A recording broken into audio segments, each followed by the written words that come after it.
Hello po, gusto ko lang po ipakita itong ibinigay na giveaway sa birthday party. Na-amaze po kasi ko sa isang bagay, hindi ko alam kung ano yon.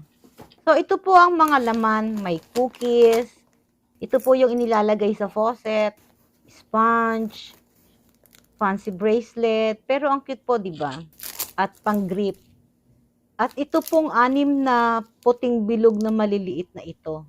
So, we are not sure if this candy or naphthalene balls. So, what I did is to open the plastic and check it. It's like kind of cotton because there's a fiber.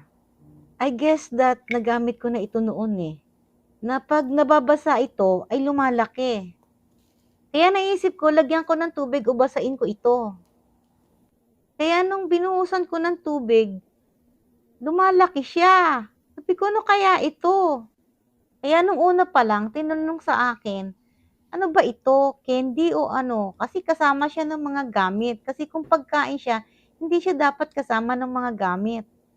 Nung nasa party pa lang kami, chinek ko na kung ano ito. Kaya lang gusto ko lang ipakita sa inyo.